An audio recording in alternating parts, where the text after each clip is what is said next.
Hi, and welcome to the Long Range Shooting and Custom Rifle Building podcast presented by Wolf Precision Incorporated, where we learn about and share long range shooting and custom rifle building. I am your host, Jamie Dotson, and welcome to the show.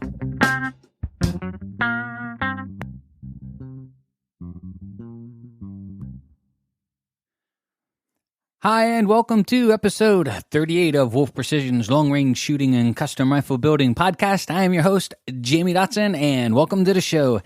In this episode, we are going to be talking about rifle scopes part 2, going over a lot of the pros and cons, things that we've learned over the last 6 months or year, and some recent experiences that we want to share, throw out some thoughts when you're getting into this type of shooting. And we want to go over a couple of techniques guaranteed to cut your groups down significantly. So when you are shooting, we want to share with you some tricks and tips to help you get much better results while you're shooting your rifle. So without further ado, here we go. All right, so welcome to episode 38. In this episode, again, we're going to talk about rifle scopes part 2.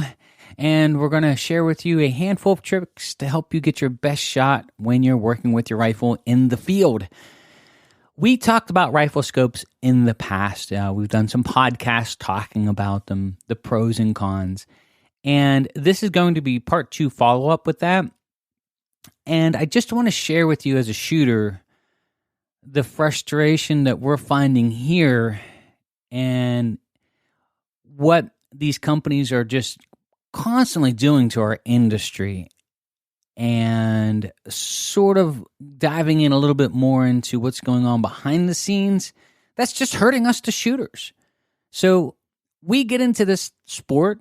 I mean, I love long range shooting. It's in my blood. I love putting a target and, willing it to go down range 4, 5, 6, 7, 800 yards and hit a target in field conditions. I love the challenge of it.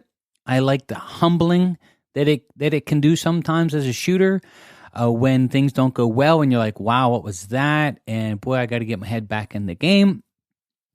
But I want to revisit scopes here just a little bit to talk some more, because we just finished up some testing on some brands, and it's reinforced my feelings on the industry itself, and it's disappointing on how things are being marketed, especially to new and inexperienced shooters that don't know the difference between what's being told to them, what's being sold to them, and then picking out who's telling the truth and who's got their best interest in mind. So to tell you where the story's coming from, we received a couple of test scopes from a company. Not going to say who, but they made a couple rifle scopes that were reasonably priced. They do have a name, a very high-end name at that, and they have some rifle scopes being made overseas now, and speaking with them a little bit, that these rifle scopes were made in China. However, though, it was made in a company that they own, and that they provided all the parts and pieces, that none of the parts and pieces were made there at the facility, and that these were just as good as their next up in line and passed all of their tests and qualifications. And so I'm very open-minded. I mean, I only am limited to knowing what I know, and there is more out there that I don't know. And, of course, there's a lot that I don't know that I don't know. And so I love learning and growing and staying open-minded. So I took 2 of these scopes in for testing and evaluation. And first impression of the scopes, take them out of the box. They had this really nice test sheet that listed all these things that they passed all their quality control. Put it on a test rifle and take it out to the range yesterday, and as I'm adjusting the parallax up and down at 100 yards, besides the glass looking like you're looking through a dirty fish tank, I am watching my crosshairs move up and down almost an inch and a half on target at 100 yards just by turning the parallax knob up and down trying to get it parallax free.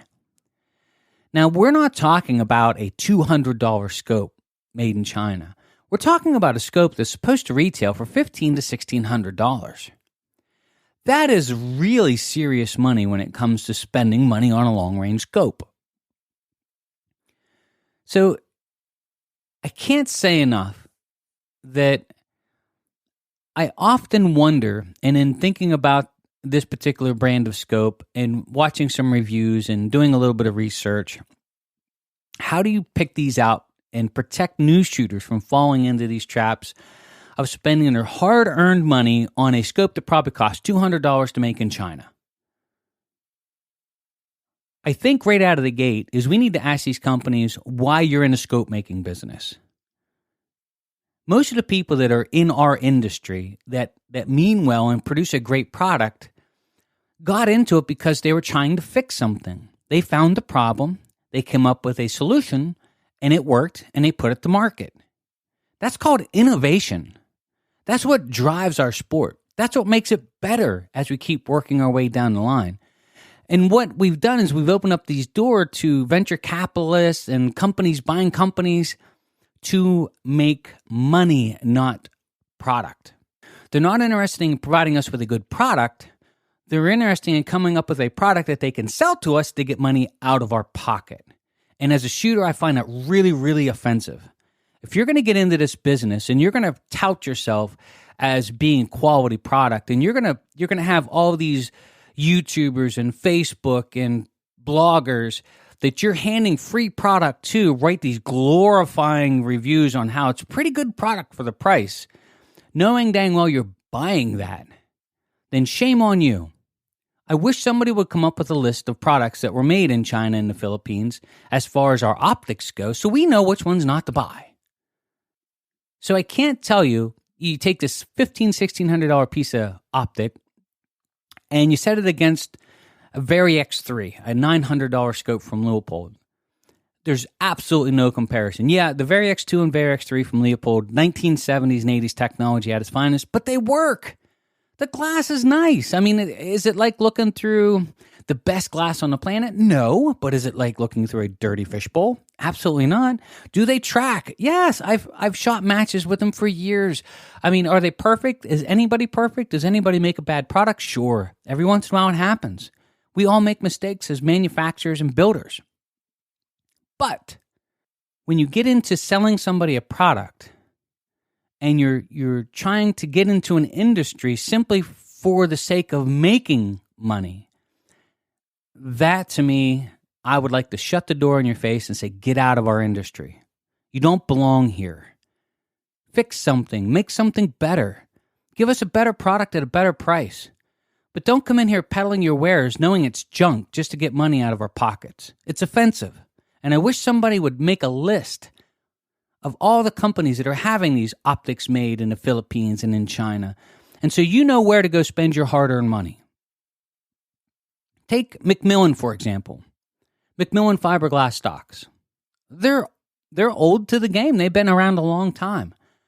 But if you ask Macmillan why they're in a stock making business, they're going to say because we think we can make a better stock. The birth of their company, I'm assuming, came out of them finding a way to correct some problems. Back in the day, there were a lot of wooden stocks that had a lot of problems, and so they came up with a solution, right? Accuracy International, coming up with a solution. You got cut rifled barrels, coming up with a solution to a problem. Ask us why we're in the rifle building business.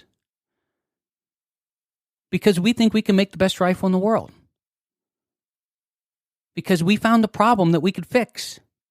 And then we can take this product to market and say, look, we think we fixed something to make this product better for us, the shooters.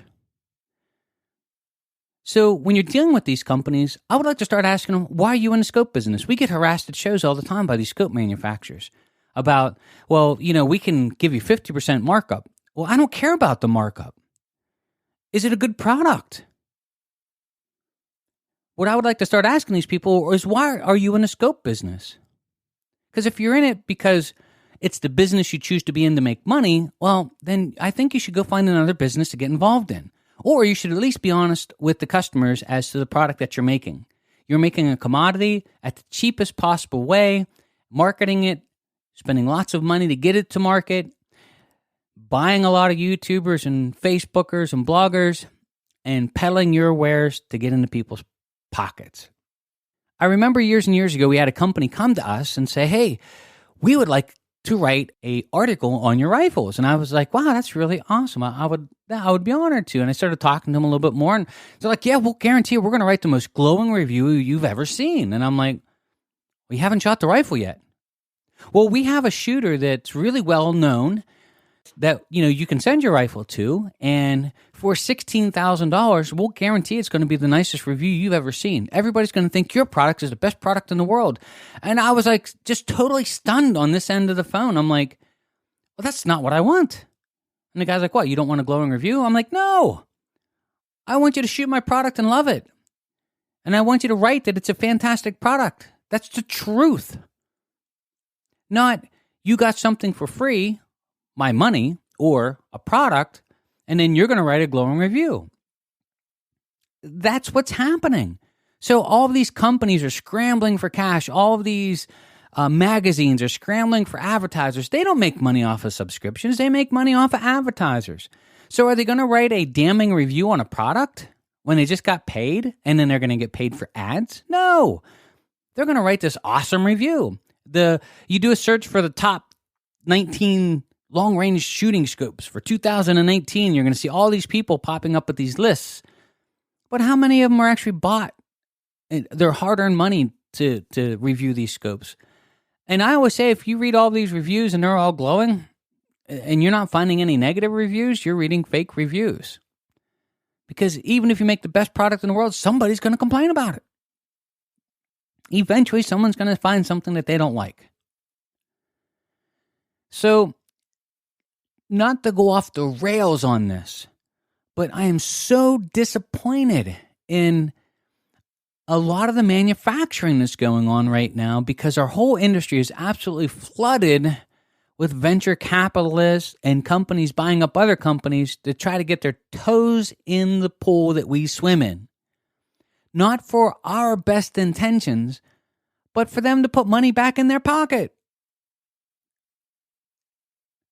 So my question to you scope makers out there doing this crap is why? Why are you in this business? What problem are you solving? How are you trying to help us as shooters? And I would like to any shooters listening to this podcast, share it. And talk to these companies. Ask them bluntly. And to be honest with you, some of them are lying about where their products are made. Put them on the spot. Say, I want to know where every piece of this product is made. Now, am I saying don't buy American or only buy American? No. I mean, I love Leopold scopes. I've shot them my whole life. But would I say Schmidt and Bender's terrible because they're not made in the United States? No way. Schmidt and Bender's awesome. Swarovski? Nope. Great stuff, right? But any of them can fall off their perch at any time and go chase to produce a commodity at a cheaper price to put more profit in their pocket. That's a really bad downward spiral to go, but doesn't mean it can't happen. Do I like Kala scopes? Oh, I love them. I think they track awesome. I think there's 50 employees that work in this town in Austria. I mean, as close to hand built as you can get. Do I think they're great scopes? Yes. But there are a lot of companies that are in the scope making business, not because they make a good product or a fair product, but because they're in this business to make money. Don't get me wrong. Everybody in business has an obligation to make a profit. You have to pay for employees and benefits and research and development. All of that has to come built into the product. And if the product is good enough, well, you'll survive and make a good living, right? But when you've got an industry being flooded with people running to the same factories, you can sing that song and dance all you want. But this last test to me was just, I don't know who they thought they were sending the scope to, whether I was just going to, blindly say, oh, hey, this is great, man. I got a couple free scopes. The scopes are in a box going right back. They're being shipped out Friday. I have no interest in them whatsoever. And I certainly ain't going to sell them to my customers. I ain't going to offer them. But my question is I'm just shocked that they probably didn't do enough research on me to send them to me. And they're crap. They're garbage. I'm stunned. They were horrible. But you go online and you do a YouTube search for this brand or this line, and you do searches online, like a Google search, and you'll see people popping up. and you'll see they're unboxing and they're showing and they're shooting, and they'll show up a couple targets and they'll talk about, how, good I boxed this and, did this tracking test.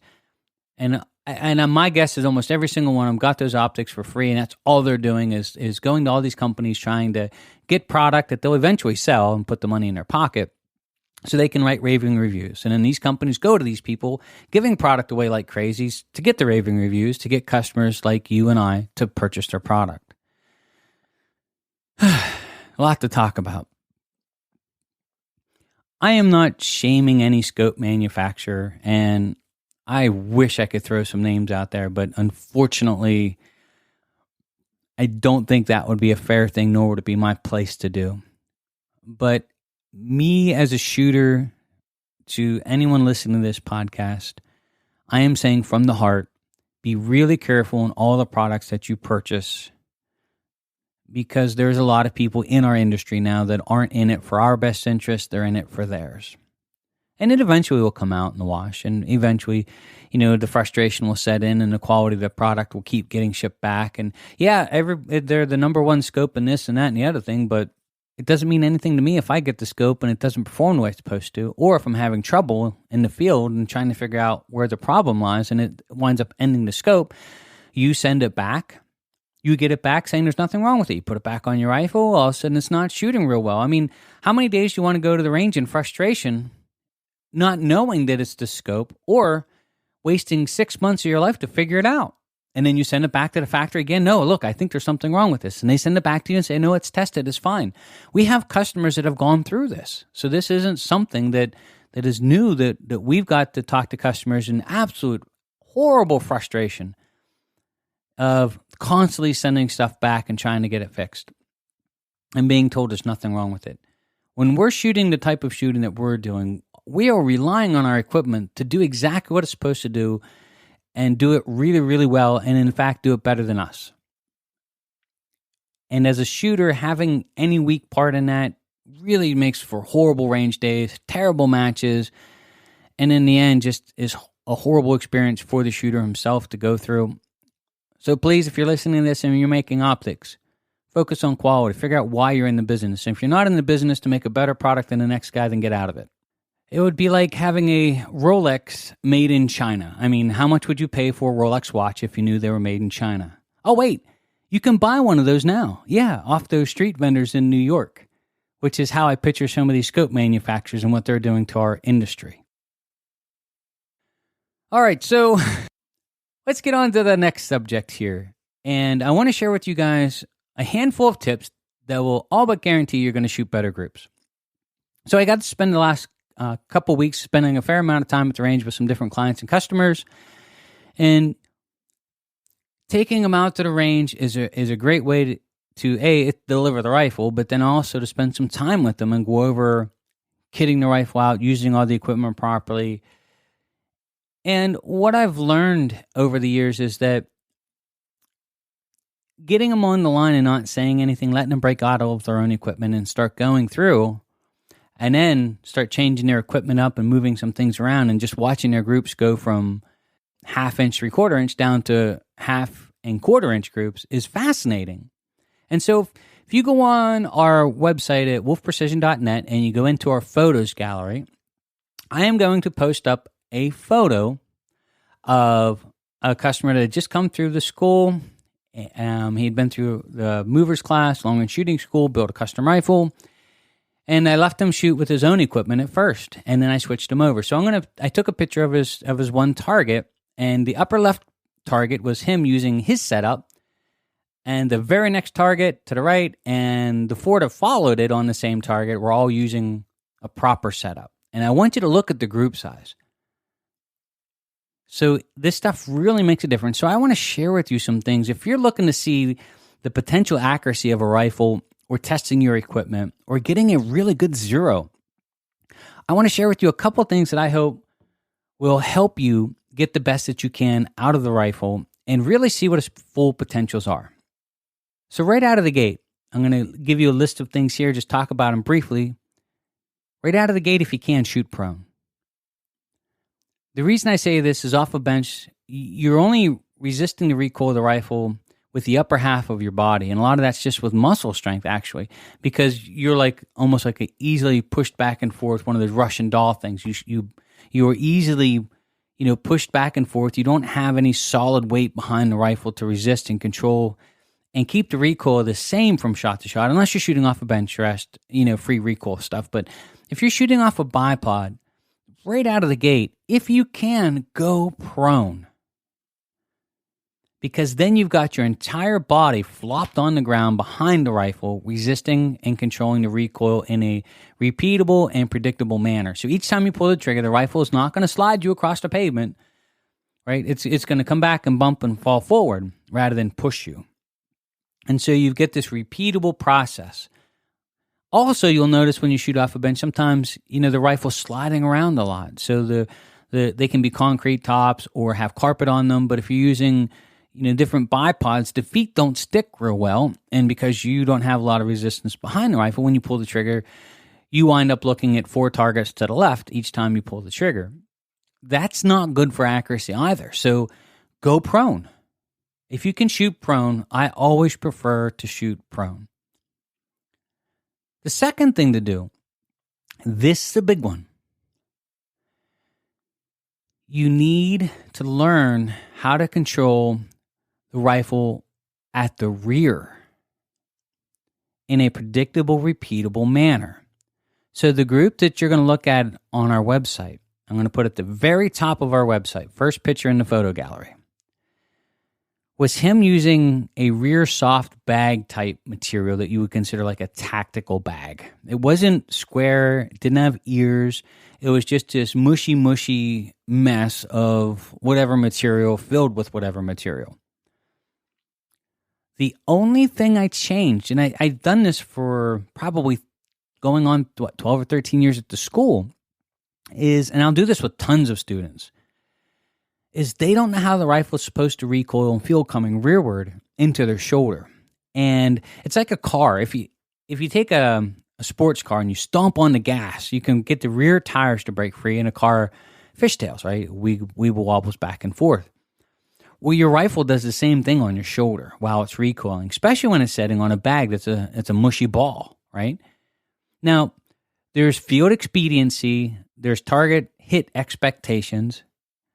So if you're trying to shoot super small, then this stuff starts to matter. If you're trying to hit a piece of steel that's 20 inches wide at 600 yards, you're probably still going to hit it with the mushy sock. But I use this bag called a Protector, and it's a 93B model. It has the rabbit ears on it. It is not a crutch, though.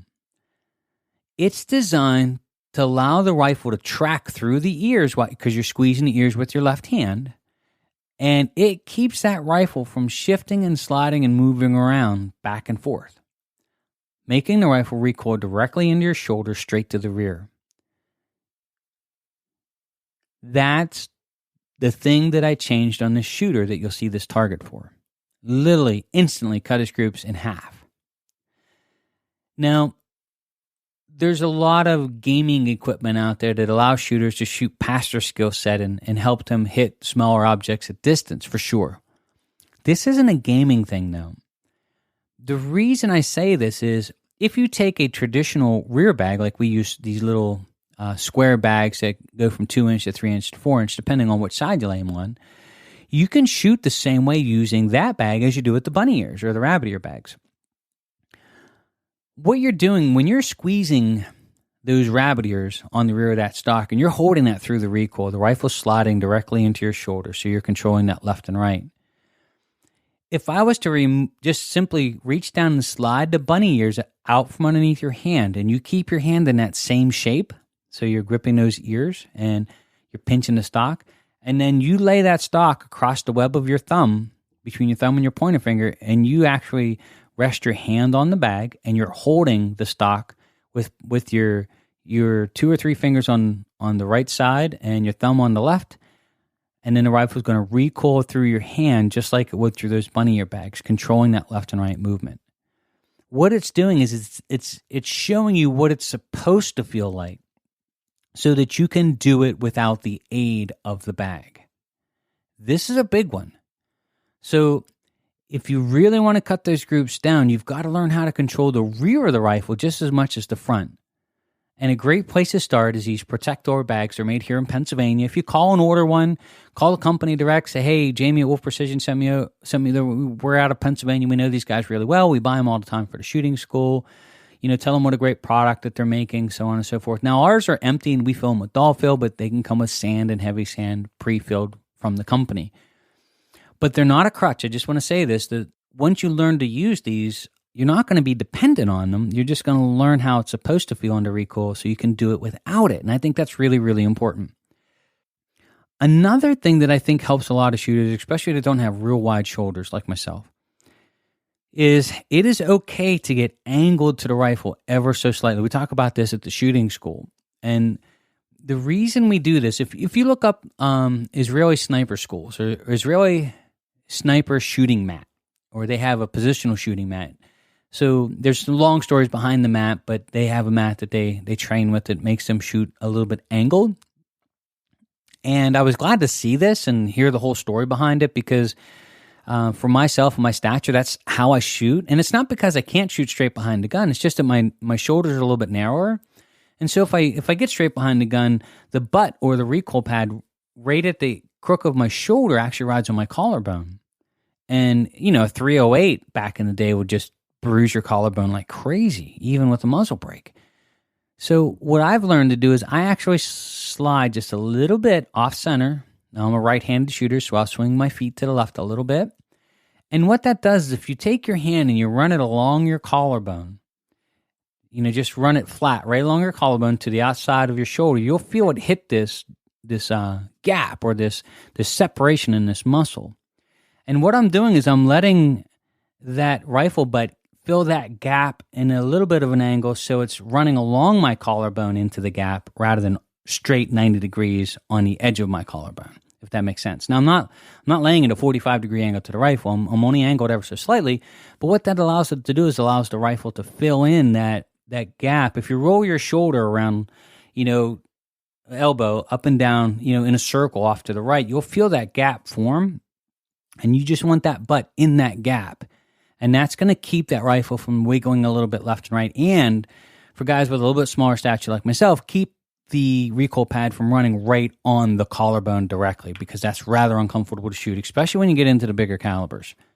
The other thing that I think I want to share with you that's a really big deal, and this will go right hand in hand with the bag. So what I'm talking about is just a couple things you can do to really shrink your groups almost immediately and shoot consistently better.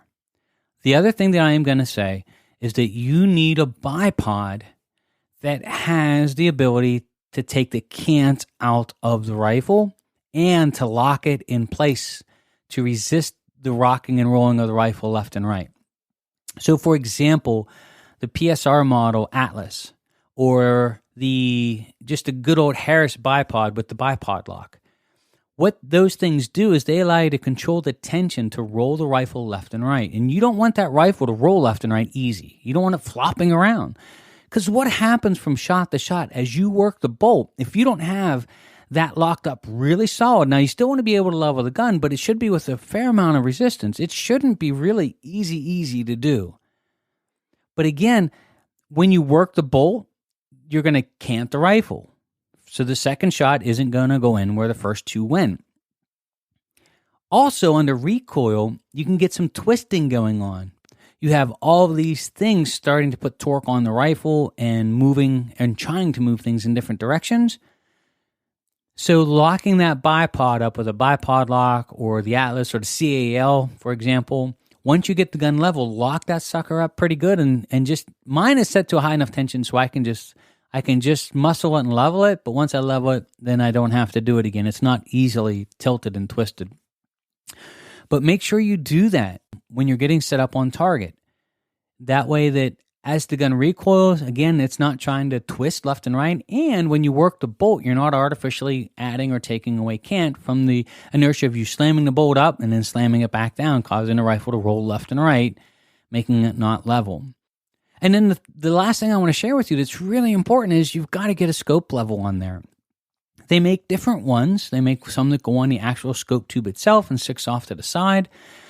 I like to be able to look at the level while I'm looking through the optics. So whether it's on the scope or whether it's mine attached to the rail. So I use a US optics level that attaches to the rail. And I can actually open both eyes, and while I'm working the bolt, I can see my level to make sure that from shot to shot I'm not canting things. Or if you're moving from target to target, you don't have to take your eyes off the target or head out of the scope or anything like that to look at the level. You can just keep both your eyes open. You're just going to take a quick glance. Yep, it's good, and you're going to shoot. The last thing I want to touch base on is, now that I've mentioned the levels, you have to make sure that you know where the bubble level's at to be level. We have machinist levels here, and it's not very often that these levels are actually true when they're mounted on the rail. So the bubble might be on the left side of the line, the right side of the line, but very, very, very, very seldom is it dead center in the middle where the gun is truly level. And so what you want to do is you want to go to a 100-yard range, and you want to take a level with you, and you want to draw, take a big Sharpie and draw a thick line across the target, and you want to go back to the 100-yard firing line. You want to level your reticle up with the intended line on the target board, and then reference your bubble to see where it needs to be for you to be truly level. And a lot of times it's shocking. It's not dead center in the middle. And so here the whole time you think you're doing a good job and doing things right by making sure your bubble's in the middle, and here your level's off. That's not good. So we got to check that and make sure that that is all squared away. So I want to take the time to say thank you for tuning in. I hope the rant on the scopes wasn't a turnoff as far as, me being critical or throwing stones. We've all make mistakes both in business and in manufacturing, and we find better ways to keep doing a better job. That part I understand. But what I really have grown absolutely tired of is these companies peddling garbage to us for nothing more than to get money out of our pocket. They know they make a crap product. They don't care, because they can give you that lifetime warranty, and they can replace that scope that you bought for $1,600 and $1,800 and $2,200 5 times and still make a profit. That is what gets me. And as a shooter that cares about marksmanship, and as a shooter that's watched lots of people just struggle, like they're not hitting what they're aiming at, and things are going all over the place, and the rifle won't zero. I mean, all these frustrations that these guys dump on shooters, but nothing is wrong with their rifle, nothing's wrong with their fundamentals. It's the garbage scope that they just put on there, and they're going to go through hell till they actually figure it out. And they're going to try to claim the warranty 2 or 3 times, thinking that the company's a good company, that they're going to make it right. And sometimes you'll get a good one through, and sometimes you won't. How many of their scopes come through pass quality but still turn out to be garbage for us as shooters? Well, for me, that better be really, really, really, really, really low, because anything above that is unacceptable. We're not in an industry where we're going to accept subpar because 8 out of 10 will actually do all right. That's still a bad number for me as the customer. That means I've got a 20% chance of getting garbage, and when I send it back in, getting it again. So the only thing I ask is, while you're purchasing a scope, I think we should be honoring the businesses, especially in the optics industry, that's working hard to better our sport, that's working hard to put a better product in our hands, to make better glass, to make better mechanical units that are more repeatable, reliable, dependable to us, the shooters. And to all the others, you should be speaking with your wallet, saying, no, thank you. I appreciate that you're trying to sell me a $1,600 scope that's just as good as. But yeah, where's it made? No, China? Philippines? No, thank you. I'll choose to spend my money elsewhere. So any questions or comments on anything that we talked about, feel free to leave me some feedback. You can shoot me an email. It's contact@wolfprecision.net.